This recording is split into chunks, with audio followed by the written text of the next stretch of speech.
What's up, everyone? This is Thomas Edwards, coach at thomasedwardsjr.com. Welcome to the Weekly Intention, where I teach people how to live a better life right now using practical lessons and strategies from personal stories.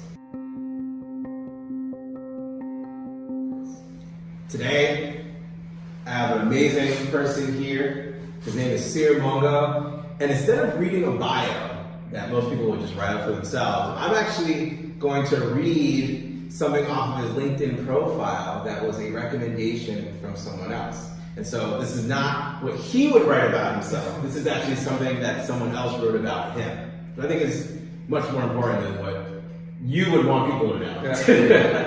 It goes as follows. This isn't really a recommendation. Cyr doesn't need a recommendation. This is merely an acknowledgement of the best. He is a once-in-a-lifetime entrepreneur and businessman. In fact, to work with Cyr, you have to be recommended to him. Cyr is a walking legend with an unbelievable gift for inspiring and empowering others around him. Around him, I feel like I can accomplish anything. He drives a project forward with indefatigable determination and focus.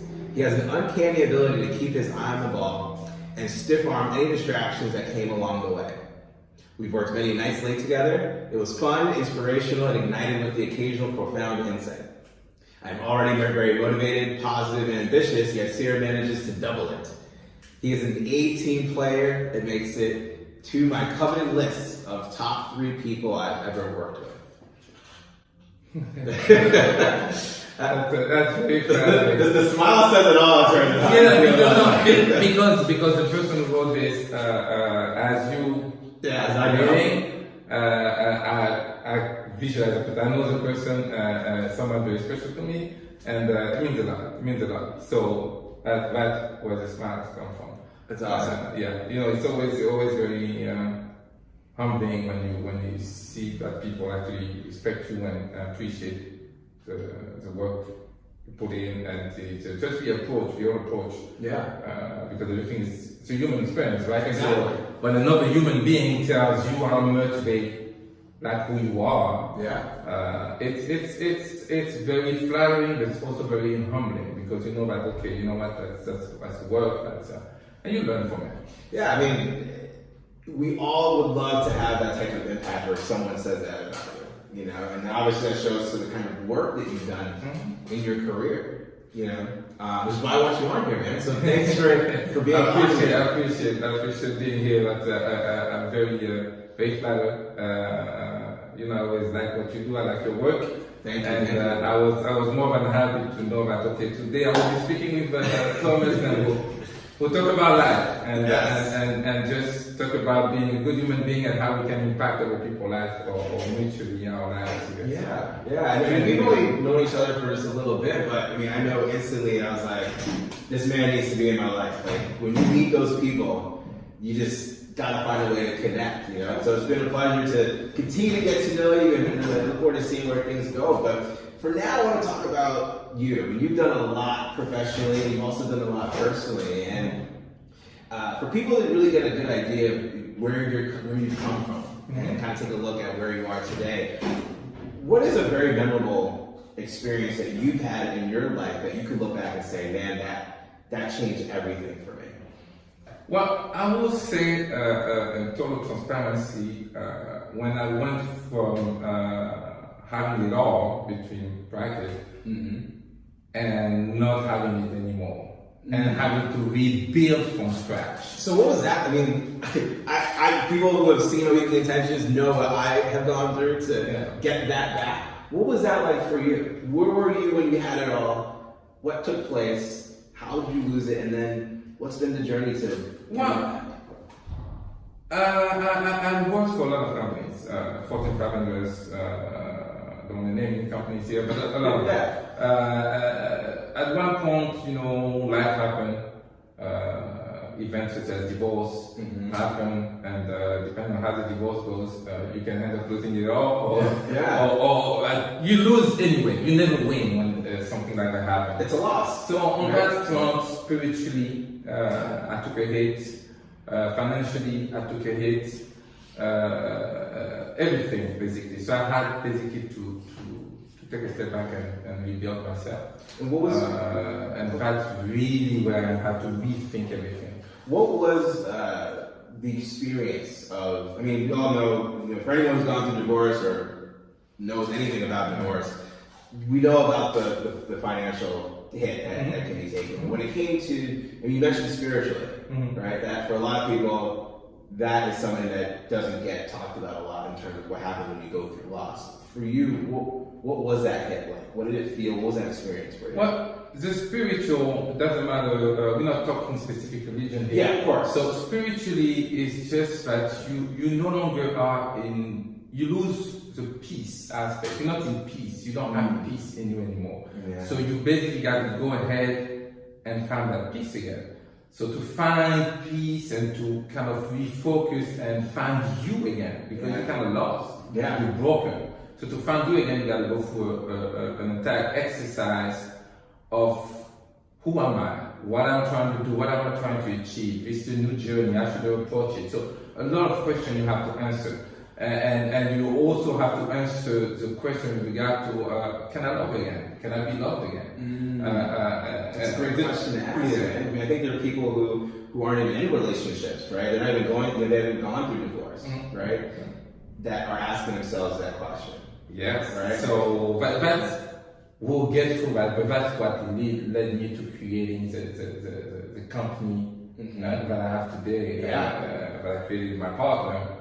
Censio, but we'll get through that. So right now, to really answer your question, that was really a time where I really needed to reinvent myself, and I think it has been the most crucial moment in my life, because from now on I need to create a new Cyr. Yeah. And I understood a lot of things. I understood that life was not about you only. I understood that to succeed in life more than you already did, to be the kind of successful person that I want to be, which is ultimately somebody who, for me, leaves a legacy. Not necessarily a monetary legacy, but more like a spiritual legacy. Yeah. When you need to, a purposeful impact. exactly. Right. So you need to make it not about you, and everything you do need to help someone. Find ways to help have an impact on people. One person is enough. Yeah. So that really triggered the beginning of a new thing, new journey professionally, new journey emotionally, a new journey spiritually. So That's very personal. Oh, thank you. Very personal question. I love it. I was not expecting that kind of thing, because you get me to open up, and I love the kind of guy who open up very easily. But well. And listen, I appreciate you, man, because I mean, these are the real conversations people want to listen to, and they're having this conversation as we're having this conversation, right? And especially as minority men, this is a really important conversation for us to have. I mean, how do you make a choice to allow the person that you were that wasn't serving you to essentially die? Yeah. Right? And to be reborn as this new Cyr, as you talked about, right? Emotionally, spiritually, obviously financially, professionally, but you also touched on that legacy, right? That purposeful impact. But what was that experience like for you to essentially become reborn as this new version of yourself towards what you wanted? So it's interesting because you mentioned something that I had in my head. I was about to mention it, but you mentioned it before me. So you do have to die. Yeah. You do have to basically allow yourself to die in order to be reborn. So that means you tell yourself, okay, I've done all this, it didn't work. This is what happened. So you look at yourself in the mirror and just the same way you will recreate, let's say, a company, you will use the same process for yourself. What's my vision? Where do I see myself in a certain amount of years? What kind of impact I want to have on the people around me? What's my mission? What am I supposed to do? What's my calling in this world? So you ask yourself those questions. I suggest writing it on the board, like literally, like you're doing your business. You write it on the board, and then you take a step back and you look at it and start answering it. Just throw all the answers, write it down on the board, and then sit back, look at them, and you will find yourself just crossing the one that are relevant. You're going to find yourself crossing them. And you will have one or two that will be left there where you're like, you know what? That's what I want to do. That will make me happy. It will make me happy. And most of the time you realize that it's not necessarily the thing that will bring you the most money. It's not necessarily the thing that you were thinking that, okay, this is what I want to do. But you realize those are the things that will make you happy. You become the center again of what you're trying to do, but this time not just for you. It makes you happy, but you also know that, okay, if I'm happy, all of a sudden what happens? I can make other people happy. So it's a selfish way of still thinking about others. Instead of the selfish way where it's just about your wallet and it's just about your own little family. What you get. Right? What you get. We had talked about this last time we got together about this idea of selfishness, and when people hear it, it's about them. But we've talked about the idea of selfishness, about making sure that you take care of yourself and you experience your own self-love, so you have the capacity to love and give others. And having that exchange with the world that allows you to have it, to get what you ultimately do want, but coming from a place where you already have it all internally.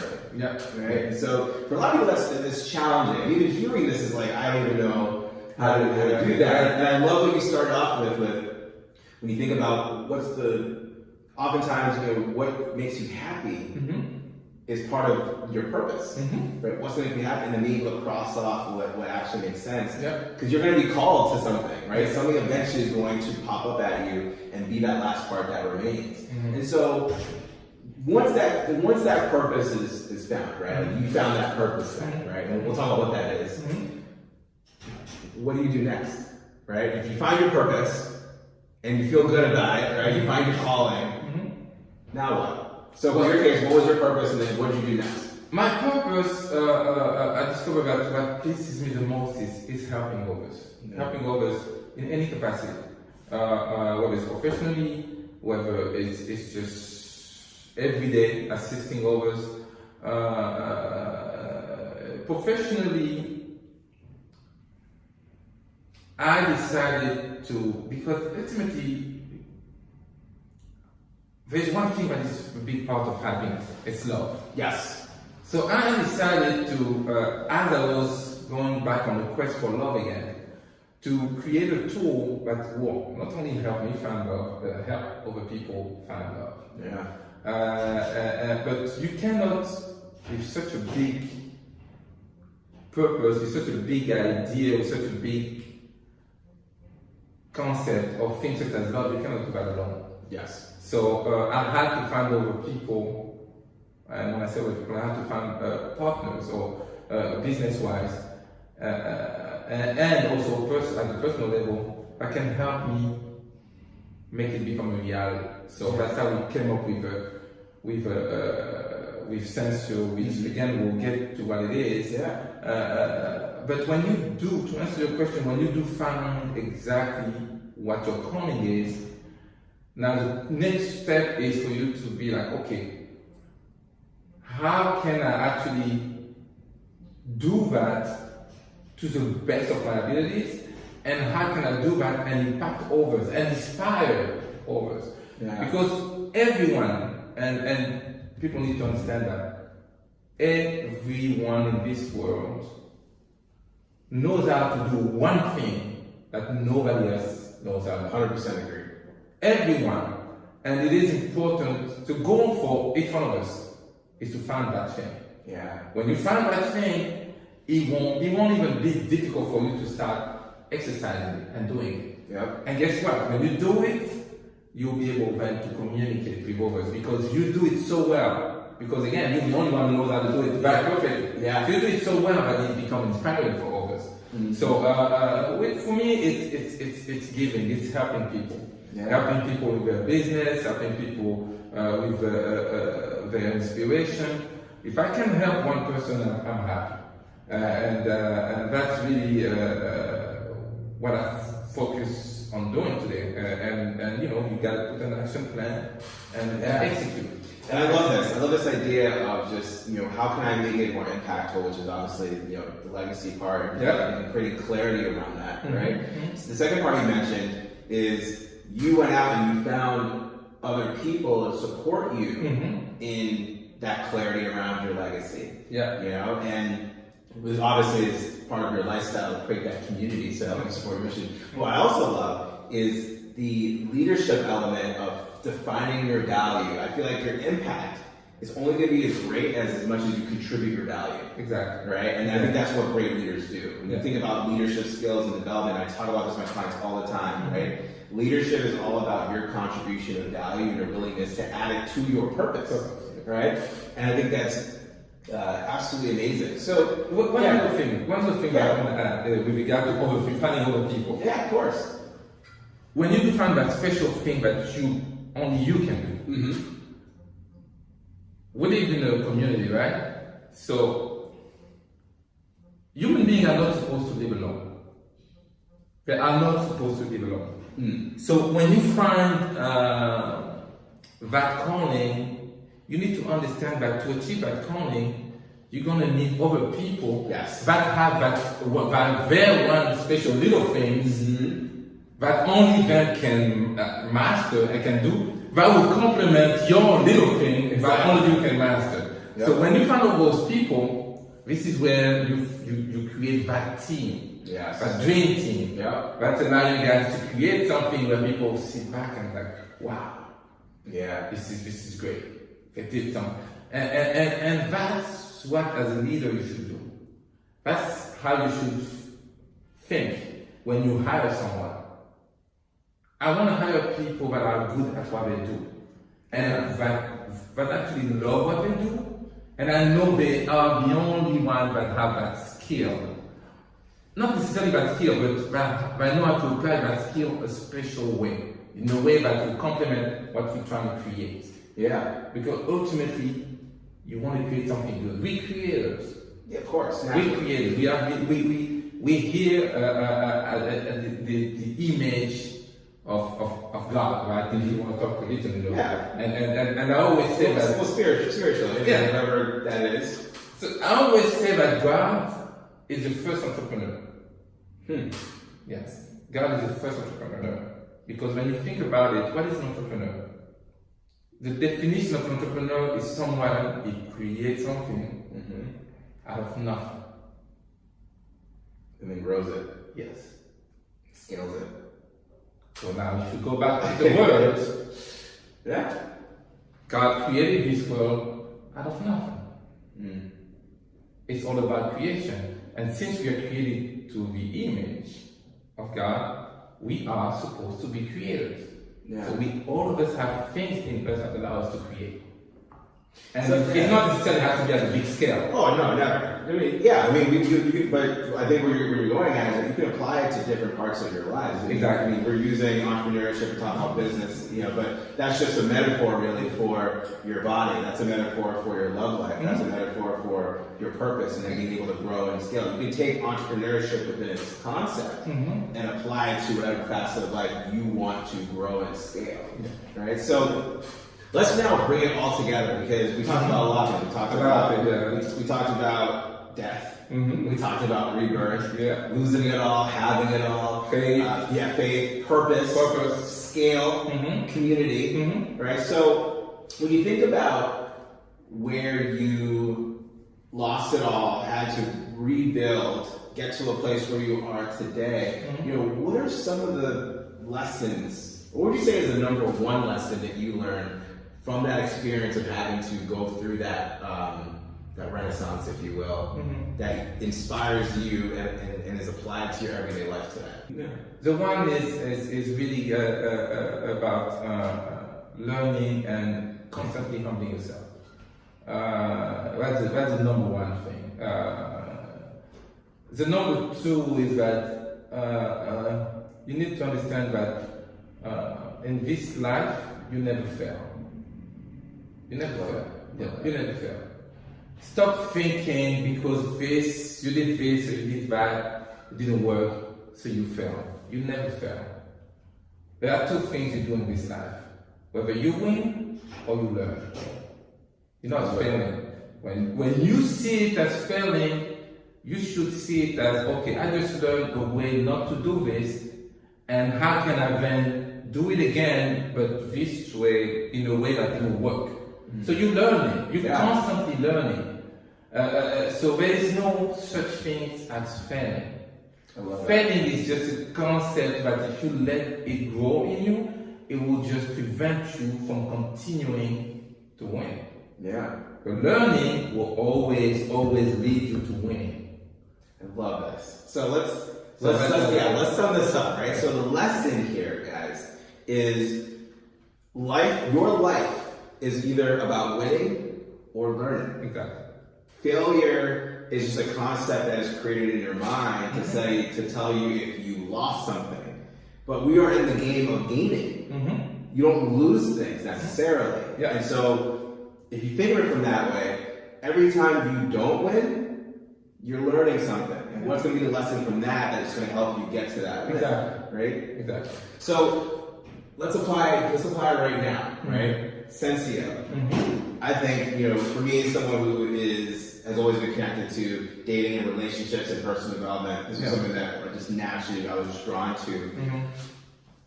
Talk to me about how it's applied to this current business that you're working on. Well, Censio is the first matchmaking app. Our mission is to help other people find love. And how we do that by allowing them to share their stories with other people that are in the same situation. We very much apply the same methodology that matchmakers do, except that we digitize that process, which is 3 steps. 1, learn about you. Second step, when we learn about you, when we know who you are, when we know your story, then find a person who will be very compatible to you based on your story, then introduce you to that person. We do all that using AI, artificial intelligence. Artificial intelligence allows us to curate the matches for you. We will present you with 1 match at a time, because we do not believe in providing you with 20, 25 profiles. I mean, when you go on a date and you're serious about dating, you don't date, you're not supposed to date 50 girls at the same time. See, so, and it becomes overwhelming. Right? Exactly. And we'll talk about not winning. Exactly. So and talk about learning. This is what I've learned from my dating experience, is that it's not working. If you're serious about finding love. We've had plenty of conversations and we've talked about how it's just, like you said, winning, right? So all these elements that you're talking about are what you guys have discovered, not just from your experiences, but obviously through other matchmakers and other dating experiences, to tell you these are the tools that are going to help you to win. And as you go through this process, when you're not at that win yet, we want to learn from you, so we can continue to help you get there. Yeah. So really, we created a tool here in Censio that is, we believe, what people need today to really find, if they're serious about finding love and a serious long-term relationship. We believe that this will be, it's the present and the future of the dating industry, but I don't like the word dating. I would say of the matchmaking industry, with regard to bringing matchmaking, making it accessible through a digital tool. So we're really excited about it. And I love it too. I think, for a lot of single people out there, they're looking for a tool that will help make the experience of them getting to that win, aka relationship, right? A smoother process, a more productive process, a more constructive process. Less pages process. But when we did our research, and the statistic and the research shows that 84% of people that are on those apps are actually, when they sign up, they're looking for love. So they're not finding it at all. They're looking for a long-term relationship, they're not finding it. So they settle for just this game of the hookup and having multiple dates. But the goal, the core goal that we were looking for, it's not being satisfied. The need is not being satisfied. And we really into, because I encountered that. I was, after my divorce, looking for that special person again. Couldn't find it. Didn't have the time to go for those 50 profiles. Yeah. Didn't have the time to chat with multiple people. So I told myself, there's something that needs to be done here. And that's how we came up with Censio. So really, if people are serious about relationship, Censio is for them. But again, I like people discovering love themselves. Censio that love, you go see it, and if you like it, sign up. Yeah. And I tell you what, if they sign up for you, then we give them a 6-month free subscription. Yeah. Yeah. I love it. Yeah. Boom. So we'll link it up below the video so you guys can check it out. I mean, as someone who is, has been in the dating industry, relationship industry for a decade now. My God, more.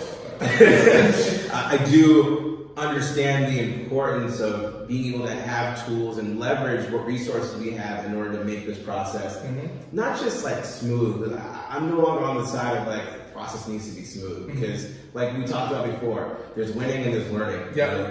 If you really focus on failure and kind of leave it at that, then you keep yourself stagnant. But when you're thinking of taking those experiences and learning from them so you can get closer to the win, that's what I'm about. And so this is, and I know from the back end, like this is an experience that can serve a lot of people. So click below, check it out, be a part of the experience, and give yourself another platform that you can use to get closer to that love. But getting back to the crux of it, there's a lot of people who are trying to go through, dating or they're in their lifestyle in their job where they're so focused on the failures that they lose sight of the win, right? They lose sight. And so I want to ask you guys, where in your love, lifestyle, leadership, and legacy do you find yourself not learning enough to get you to the win? And what is your intention to humble yourself and allow yourself to create more experiences so you can learn what it takes to get to the win that you want in your life? I think when we don't focus on the learning and the education and then the application of that education, right? The application part is key. Learning is not enough. It helps us have a greater chance of getting to the win. And, hearing Cyr's story and where he's at now and also talking about Censio, you have an idea of what that can look like, even if you come from a place where you lose it all. Maybe you're in a place where you don't have anything. You don't even have anything to lose. But you're trying to build yourself back up and you're trying to recreate yourself and become reborn. You start from a place of realizing that you're only focused on getting the win, and anything that you experience towards that process that doesn't get you to achieve the win is a learning experience that you can take. And then how do you apply that to love? How do you apply that to your lifestyle? How do you show up as a leader in your legacy? Here we've heard a great story from Cyr about the kind of legacy that he wants to leave. It was never easy, as you know. But there's been, what I hear is that there's been a lot of learning, and it's applying, and you're applying those lessons that's going to get you closer and closer to that win. Yeah, and it's joyful when you really find what you want to do. Every day as you work hard, you're not tired. You're joyful. Yeah. You're happy. And that's the key. Yeah. We want everyone to experience that joy through their purpose. Yep. And contribute their value so they can grow like an entrepreneur, right? Correct. Well, thanks so much, brother, for being a part of this. Pleasure. You got me to talk about myself in a very, very private way, which I hate doing. I don't like it. But you know what? If you can help, I'm all for it. And I appreciate you for having me here. Yeah, and I appreciate you for sharing. People are going to hear this and they're going to really enjoy it because most stories that people want to hear. It's a lot easier to see the face of success and not know what it actually took. And we need to hear that. Or the face of tragedy. We carry both faces. And what goes on behind the scenes is so important. So I really hope you guys enjoyed this video because I want to help you guys live a better life full of connection, experiences, value, and purpose. So you can get it much faster than you think or you were taught to believe. So here's the time where you get to choose. Are you ready to win Are you ready to learn? Are you ready to be humble and allow yourself to be in a path that gets you to exactly what you want? Let's get that support that you need. Go to thomasedwardsjr.com/talk. See all the information that you need to start this path. And just know that taking this decision is going to get you on your way to a better life. Now, if you like this video, give me love, give me a thumbs up, subscribe, and share with someone who needs to hear this message. Because they too can live a better life with the right intention. So that's all we got. Until the next time, this is Thomas saying, keep it simple, be amazing, and live intentionally.